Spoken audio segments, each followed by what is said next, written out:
For the first time in motorcycle history, 6 major manufacturers released new adventure bikes in the same year. And not just any adventure bikes, small ones, affordable ones. Bikes that weigh less than 400 pounds and cost less than a used Toyota Camry.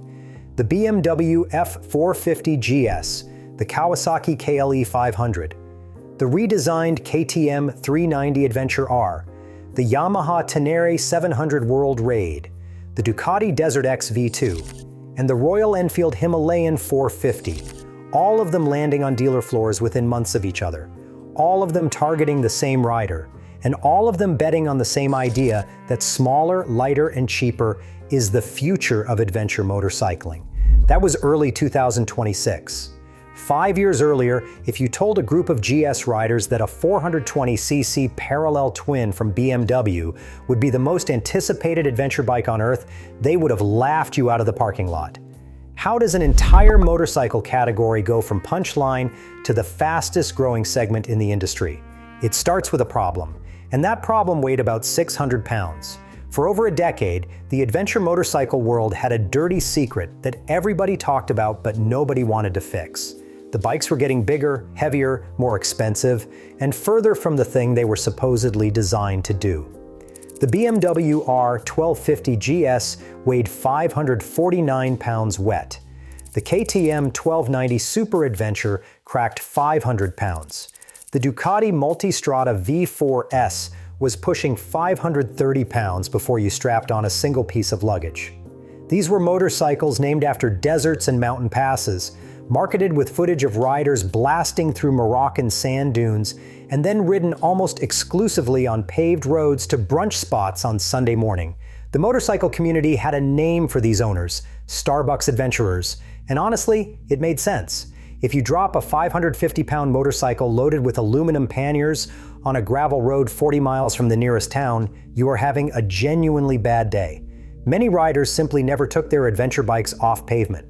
Not because they did not want to, but because the physics of picking up a fallen 600-pound machine in the middle of nowhere made it genuinely intimidating. As Topspeed put it, full-size adventure bikes have too much power and weight for the vast majority of owners.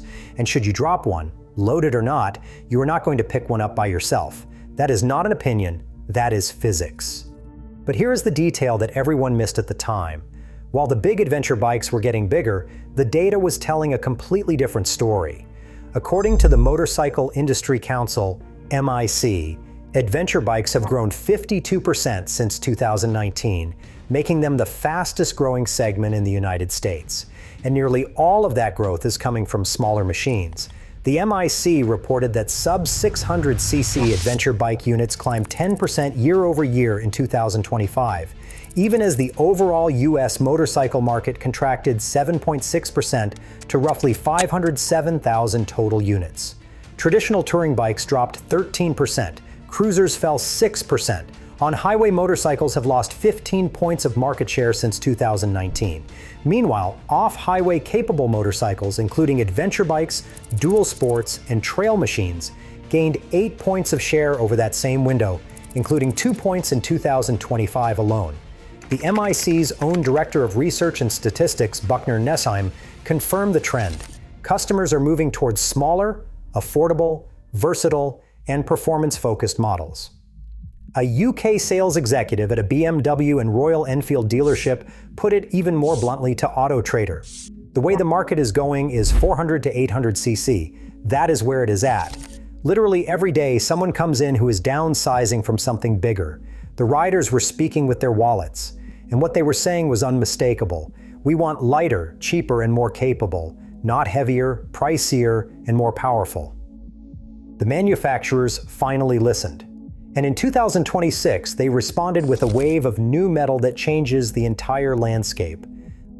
Let's start with the bike that generated more internet arguments than any motorcycle reveal in recent memory. The BMW F450 GS was unveiled at EICMA in Milan in November 2025, and the specification sheet reads like a direct response to every complaint the adventure community has lodged against the GS family for the past decade. This one is controversial. It is built around a completely new 420 cubic centimeters liquid-cooled parallel twin, co-developed with India's TVS Motor Company at their Hosur production facility. The engine uses a 135-degree crankpin offset that gives it a V-twin-like firing order, producing 48 horsepower at 8,750 revolutions per minute and 32 pound-feet of torque at 6,750 revolutions per minute. That makes it the most powerful A2 compliant twin in the sub-500 cubic centimeters adventure class. But the headline technology is not the engine, it is the Easy Ride clutch.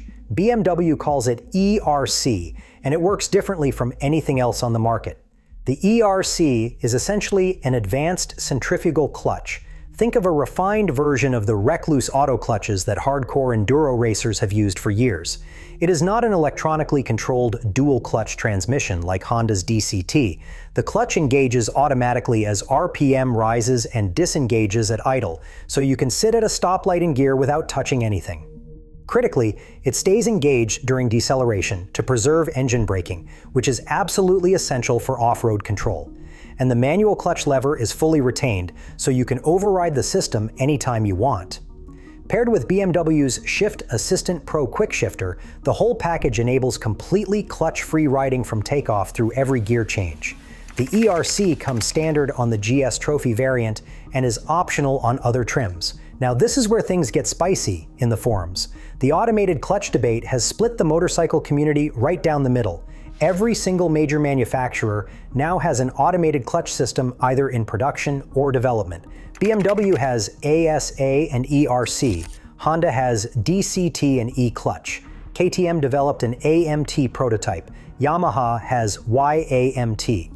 Kawasaki put an electronic transmission in the Ninja 7 Hybrid. This is not a gimmick anymore. This is the industry making a coordinated bet that clutchless technology is the future, and the market for automatic motorcycle transmissions is projected to nearly double from $4.35 billion in 2025 to $6.66 billion by 2031. Purists argue that clutch control is a fundamental riding skill.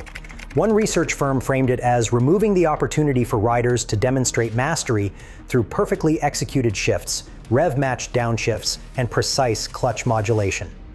Removing the clutch lever, they say, reduces motorcycling to something indistinguishable from operating a scooter, but accessibility advocates counter with data that hits differently. Veteran riders dealing with age, injury, or disability often struggle with clutch operation, and technology like BMW's ERC could keep thousands of people riding for years longer than they otherwise would. One ADV Rider forum member shared that auto clutch technology became essential after a drunk driver destroyed his bike and shattered his wrist. KTM proved the tech works off-road by entering its AMT prototype at the Erzberg Rodeo, one of the world's most brutal hard enduro events, where a two-time world enduro champion finished 7th in the twin-cylinder class. Think about that for a second. A clutchless motorcycle finishing a race that destroys bikes with full manual transmissions. The debate is not about whether this tech works. It is about whether riders are willing to let go of something that feels sacred. As for the rest of the F450 GS, the US market GS Trophy weighs 392 pounds, and it sits at a 33.3-inch seat height with low and tall options. It rides on 19-inch front and 17-inch rear cross-spoke wheels, gets Brembo front brakes, a 6.5-inch TFT display, ABS Pro with cornering function, and heated grips as standard equipment. The 14-liter fuel tank delivers an estimated 227-mile range at BMW's claimed 74 miles per gallon. Two important clarifications. Despite reports claiming April 2026 US availability, that April date applies to European dealers only. BMW lists the F450 GS as a 2027 model year for the US market, arriving late 2026 or early 2027. And US pricing has not been announced. European pricing starts around €7,200. Industry speculation puts the US price somewhere between $8,000 and $10,000 for the trophy variant, but that is completely unconfirmed. There is one number on the spec sheet that raised eyebrows across the adventure community: 7.1 inches of suspension travel, front and rear. In a class where every single competitor offers 8 inches or more, and the KTM offers over 9 inches, that's a gap you cannot ignore. Revzilla titled their first look article, "Hurry Up and Wait," and openly questioned whether the F450 GS can handle serious off-road terrain. It is worth noting that no journalist has actually ridden this bike yet. Every published review is a spec sheet analysis and a static impression from the EICMA show floor. This is where the story takes a turn nobody expected.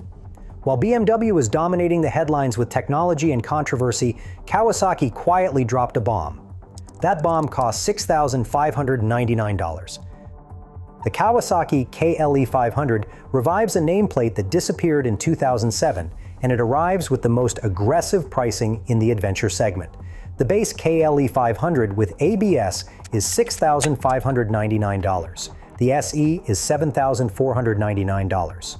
To put that in context, the base model is $400 cheaper than Kawasaki's own KLR 650, and it undercuts every direct competitor in the sub-500 cubic centimeter adventure class.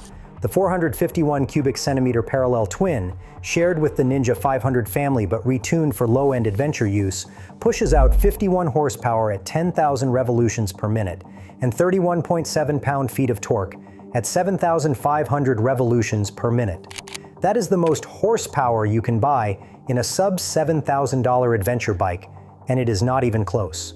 The chassis is entirely new, a high tensile steel trellis frame that weighs just 41.8 pounds by itself. KYB 43mm inverted forks deliver 8.3 inches of travel up front and 7.7 inches at the rear. 21-inch front and 17-inch rear spoked wheels wear IRCGP 410 dual sport tires, a 4.2-gallon fuel tank, 425.6 pounds curb weight, a seat height of 34.3 inches, 7.3 inches of ground clearance. MCN, Visor Down, and Adventure Bike Rider all published ride reviews after a press launch in Almeria, Spain, and the consensus across the board is that the KLE 500 is a well-rounded motorcycle with no glaring weakness, but no single standout feature either. MCN called it easy to ride around town, fun and competent in the twisties, and safe and unintimidating on trails. Visor Down said that when you look at the price and then look at how it handles and how much fun it is to throw around, a lot of concerns about its spec sheet start to soften. But at $6,599, something has to give. And what Kawasaki left out is notable. There is no traction control, there are no riding modes, and the ABS system is all or nothing, either fully on or fully off. There is no dedicated off-road mode that disables just the rear ABS while keeping the front active, which is exactly what experienced trail riders want. The SE trim adds a 4.3-inch TFT display, LED turn signals, metal handguards, and a larger skid plate for the $900 premium. But even the SE does not add traction control. That is not a typo. The cheapest bike in the class also has the fewest electronic safety nets. Now, if the BMW is the tech story and the Kawasaki is the value story, the KTM 390 Adventure R is the drama story. And the timing of what happened next is almost too perfect. The 2026 KTM 390 Adventure R is a ground-up redesign that transforms the old road-biased 390 Adventure into a genuine rally-inspired machine. The new 398.7 cubic centimeters LC4C single-cylinder engine produces 44.4 horsepower and 28.8 pound-feet of torque with ride-by-wire throttle. The chassis changes are massive. It rolls on 21-inch front and 18-inch rear spoked wheels, replacing the old 19 and 17 combination. WPAPEX fully adjustable suspension delivers 230 millimeters of travel at both ends, that is 9.1 inches. Ground clearance is 272 millimeters, or 10.7 inches. Those are numbers that rival purpose-built dual sport motorcycles. The bike weighs 388 pounds fully fueled, and it sits at a tall 34.2 inches seat height. US MSRP is $7,699, with the road-focused Adventure X variant at $6,499. Motorcycle.com ran a three-way comparison through Southern California backcountry against the Royal Enfield Himalayan 450 and the CF Moto Ibex 450. They named the KTM the clear winner in terms of sheer off-road performance, praising the snappy throttle response and nimble chassis. The main criticism was a rev-happy engine that lacks low-end torque and requires constant shifting on technical terrain. Not a deal-breaker, but something to know. And then KTM's year went sideways, fast. Two recalls hit the 390 platform within weeks of each other over the winter of 2025 to 2026. The first was filed in December 2025 and affected roughly 6,546 units across the KTM entire 390 lineup. It addressed an ECU software defect that could cause engine stalling at low RPM or during deceleration. The fix is a free software update that KTM says also improves low-end torque delivery. The second was filed with NHTSA on January 12, 2026, and affected about 2,512 units. It addressed a side stand spring that could break due to engine vibrations. If the spring failed, the side stand could drop and trigger the kill switch while the rider was moving. Both repairs are free at authorized dealers. Those recalls are concerning enough on their own. But they landed on top of the most dramatic corporate crisis in modern motorcycle history, and this is the part that still does not make sense to a lot of riders. Pure Mobility AG filed for judicial restructuring on November 29, 2024 at the Regional Court of Ried im Innkreis in Austria. It was the largest insolvency case those courts had ever seen. There were 1,170 creditors, approximately 2.25 billion euros in recognized debts. The company's stock price had already collapsed 84% over the course of 2024, including a single-day plunge of 45% on November 26th. The roots of the crisis ran deep. Post-pandemic overproduction left an estimated 265,000 unsold motorcycles jammed into the distribution pipeline. Aggressive debt-funded acquisitions of GasGas, Husqvarna, and a majority stake in M. Vagusta had stretched the balance sheet to the breaking point. Quality control failures, most notably widespread camshaft problems in the LC8C parallel twin engines, eroded consumer trust at the worst possible time.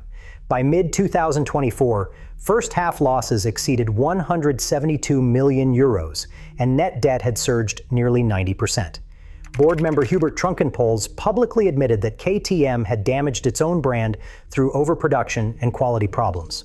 Production at the Mattighofen factory in Austria was effectively shuttered from late 2024 through mid-2025.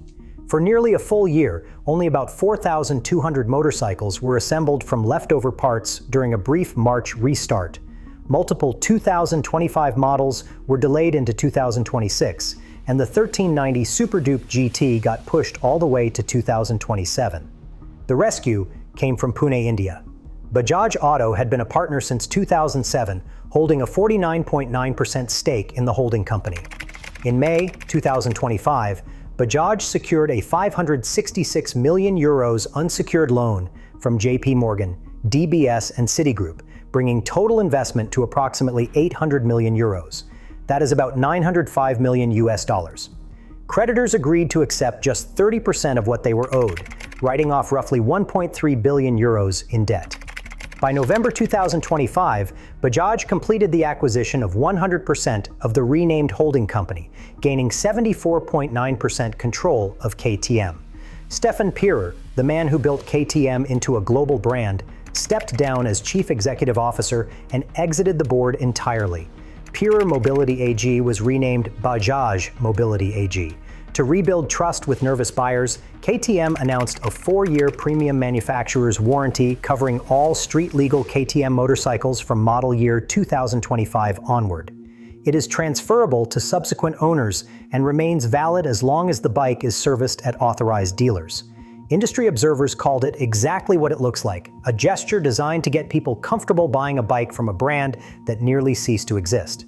So yeah, not exactly a normal product launch year for Team Orange. If you are finding this breakdown useful, hit subscribe. I cover motorcycle news, comparisons, and deep dives every week, and this segment is moving too fast to miss. Enter the Yamaha Tenere 700 World Raid. American riders have spent 3 years watching European owners post trail footage of this bike on social media, while it remained unavailable in the US. That wait is finally over. Yamaha announced the World Raid for the American market during Daytona Bike Week on February 27, 2026. It arrives at US dealers in May at $12,999. That's just $2,000 above the standard Tenere 700, which makes the upgrades feel almost absurd for the price gap. The 689 cubic centimeter CP2 parallel twin produces 63 horsepower and 43 pound-feet of torque, and for 2026 it gains Yamaha's ride-by-wire throttle system. That enables an entirely new electronic suite built around a 6-axis IMU, delivering lean-sensitive traction control in 3 modes, slide control in 3 modes, and cornering ABS with 3 settings, including full disengagement. 2 power modes, cruise control, and a speed limiter are all standard. The physical upgrades over the standard T7 are where the money shows. Dual aluminum fuel tanks hold 6.1 gallons, up from 4.2 gallons on the standard model. That's a massive improvement for long-distance adventure riding. Fully adjustable 46mm Kashima-coated KYB forks deliver 9.1 inches of front travel with 8.7 inches at the rear. There is a 16-step adjustable steering damper, a 1-piece rally seat, and larger off-road specific foot pegs. Wet weight comes in at 485 pounds. Seat height is a tall 35 inches. Ground clearance is 9.4 inches, and the estimated range exceeds 300 miles, with one UK outlet reporting up to 332 miles at 65.7 miles per gallon. RevZilla summed it up as better late than never and pointed out that spending $2,000 more than the base T7 gets you thousands of dollars worth of suspension, electronics, and fuel capacity upgrades that would cost significantly more as aftermarket modifications. While Yamaha was filling a gap in the American middleweight adventure market, Ducati made a move that caught the entire industry off guard. The Desert X V2 was officially revealed on February 25, 2026, at the Ducati World Premiere online event, and the United States price is $16,995. That is roughly $2,000 less than the outgoing model. This is an entirely new generation motorcycle, not a warmed-over refresh with a price adjustment. The V2 designation reflects Ducati's migration to a new 890 cubic centimeter engine platform down from the 937 cubic centimeter Testastretta 11 degree. The real engineering headline is what Ducati took off the engine, not what they put on it. Conventional spring return valves replace Ducati's signature desmodromic valve actuation for the first time in the Desert X. Desmo valves are arguably the most defining technical feature of the Ducati brand. The system mechanically opens and closes the valves instead of relying on springs. It is brilliant, it is exotic, and it requires valve service roughly every 15,000 miles at significant cost. By switching to conventional valves with chain-driven cams, Ducati stretches that interval to 28,000 miles and dramatically cuts both manufacturing complexity and owner maintenance costs. Despite losing 47 cubic centimeters of displacement, the power output barely changes. 110 horsepower at 9,000 revolutions per minute and 68 pound-feet of torque at 7,000 revolutions per minute, with 70% of maximum torque available from just 3,000 revolutions per minute. The frame goes from a steel trellis to a cast aluminum monocoque, using the engine as a stressed member. KYB 46mm fully adjustable suspension delivers 230mm front travel and 220mm rear travel. Wheels are 21-inch front and 18-inch rear tubeless spoked units. Fuel capacity is 4.8 gallons. Weight is 461 pounds dry. The price cut is possible because the 890 cubic centimeter engine is now shared across 6 or more Ducati models, from the Monster to the Panigale V2 to the Street Fighter. Economies of scale at work. Competitive pressure from the Yamaha World Raid at $12,999 and the Honda Transalp at $10,999 made the old Desert X pricing increasingly hard to justify, especially as Ducati's global sales have declined 3 straight years from their 2022 peak. Now let's talk about the bikes that will not dominate the headlines, but might quietly steal serious market share. The Royal Enfield Himalayan 450 enters 2026 at $5,999. That's the most affordable legitimate adventure motorcycle you can buy in the United States. The 452 cubic centimeters liquid-cooled single, Royal Enfield's first purpose-built adventure engine, produces 40 horsepower and 30 pound-feet of torque through a ride-by-wire throttle. At 432 pounds wet, with a low 32.5-inch seat height, 21-inch front and 17-inch rear spoked wheels, 200 millimeters of suspension travel, 230 millimeters of ground clearance, and switchable ABS, it offers genuine off-road capability at a price where dropping it on a trail is an economic non-event. Cycle World called it a legitimate ADV bike, where low weight and good agility count for more than raw power. MCN's 3,846-mile long-term test called it a surprisingly good touring machine that handled off-road terrain with ease. Top Gear compared the engine upgrade over the old 411 Himalayan to swapping dial-up internet for fiber broadband. And at this price tier, Royal Enfield is approaching 1 million annual motorcycle sales globally. The Himalayan itself saw 117% year-over-year growth in key markets through September 2025. The CF Moto Ibex 450 at $6,499 with 42 horsepower, KYB suspension, and a 5-year manufacturer warranty from the third largest off-road power sports provider in America deserves serious consideration. And the most anticipated bike that hasn't been officially announced is the Aprilia Touareg 457, spotted testing in the deserts of Tunisia and entered in the Africa Eco Race. With a projected dry weight under 352 pounds, it would be the lightest machine in the entire adventure class by a meaningful margin if that number holds. Honda also cut the NX500 to $6,899 for 2026, a $500 reduction. The 471 cubic centimeter parallel twin makes 47 horsepower, and European models got Honda's e-clutch technology, though the US version did not receive it. With 19-inch front and 17-inch rear cast aluminum wheels and just 5.9 inches of front suspension travel, the NX500 is perfectly fine for commuting in paved back roads. Calling it an adventure bike, though, requires a very generous definition. All right, so here's where things get real. The number one question in every motorcycle forum, every YouTube comment section, and every group ride conversation right now is simple. Which of these bikes actually belong on a trail, and which ones are just adventure-styled commuters? The honest answer splits the field into clear tiers based on suspension travel, wheel sizes, ground clearance, weight, and electronics. At the top of the sub-500 cubic centimeter class, the KTM 390 Adventure R stands alone. 230 millimeters of suspension travel at both ends, 21-inch front and 18-inch rear wheels, 272 millimeters of ground clearance, cornering ABS with a dedicated off-road mode, and just 388 pounds. Motorcycle.com named it the clear winner off-road in their three-way comparison test. If you want the most dirt-capable small adventure bike money can buy in 2026, this is it. Full stop. In the middleweight division, the Yamaha Tenere 700 World Raid is the benchmark. 9.1 inches of fully adjustable suspension travel up front, 21-inch and 18-inch wheels, IMU-enabled electronics with full ABS and traction control disengagement, and 9.4 inches of ground clearance. At 485 pounds, it demands respect, and the 35-inch seat height is not for shorter riders. But it rewards skilled riding on genuinely technical terrain with a range of more than 300 miles to keep you out there all day.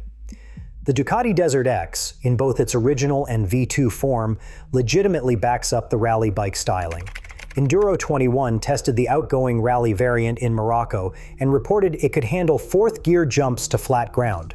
One adventure touring operation stated flatly that unlike a lot of bikes that just look the part, this one can actually back it up. The V2's 230 millimeters of front travel and 21-inch and 18-inch tubeless spoked wheels carry that legacy forward. The Royal Enfield Himalayan 450 punches above its price class in the dirt. 21-inch and 17-inch wheels, switchable ABS, and 230 millimeters of ground clearance mean genuine off-road capability. You will feel the weight and the power limitation on challenging terrain, but at $5,999, the value equation is unbeatable. The BMW F450 GS Trophy brings cross-spoke wheels, off-road foot pegs, and an Enduro Pro riding mode. But 7.1 inches of suspension travel is the shortest figure in the class by a significant margin. For fire roads and light gravel, that is probably fine. For anything technical, the jury is still out, and the jury has not actually ridden the bike yet. The Kawasaki KLE 500 has promising 8.3 inches of front travel and a 21-inch front wheel, but the 17-inch rear limits your off-road tire options. Early ride reviews from Spain say it handles trails competently. Long-term real-world validation is still coming. And the Honda NX500 sits at the other end of the spectrum. It has 19-inch front and 17-inch rear cast aluminum wheels, 5.9 inches of front travel, and non-switchable ABS. It is a comfortable, affordable commuter with adventure bike aesthetics. For actual trails, look elsewhere. So what does all of this actually mean for the future of motorcycling? The 2026 adventure bike market represents something bigger than just another product cycle. Three forces are converging simultaneously, and they are reshaping the entire industry in real time. First, the demographic shift is irreversible. The core motorcycling audience is aging, and younger riders entering the market are gravitating toward manageable displacement classes. The MIC's own data confirms it. Customers are moving towards smaller, affordable, versatile machines. That is not a trend. That is the new normal. Second, manufacturing globalization has fundamentally rewritten the economics. BMW is building the F450 GS in India with TVS. Bajaj just rescued and now controls KTM. Royal Enfield is selling nearly 1 million bikes a year. CF Moto has over 700 US dealers. The old European and Japanese duopoly on quality middleweight motorcycles is over, and the competition is driving prices down while pushing capabilities up. Third, the technology cascade from flagship bikes means a $6,599 Kawasaki KLE 500 now ships with KYB inverted forks, a trellis frame, and spoked wheels. Features that cost $15,000 5 years ago are now entry-level equipment. The most telling number in all of this is not the 52% growth in adventure bike sales. It is the 15-point drop in market share for traditional on-highway motorcycles since 2019. The industry is not just growing a new segment, it is watching an old one shrink while riders vote with their wallets for something different. The real question is not which bike won the 2026 spec sheet war. It is whether the rider who drops a 390-pound motorcycle on a Forest Service road and picks it up, laughing, represents the future of this industry more than the rider who parks a pristine 1,300cc machine at a coffee shop and worries about scratching the paint. Based on the data, the answer is pretty clear, and every manufacturer in this video is betting billions that the data is right. If you want to see which of these bikes wins when we actually put rubber to dirt, that head-to-head comparison video is coming. Subscribe so you do not miss it.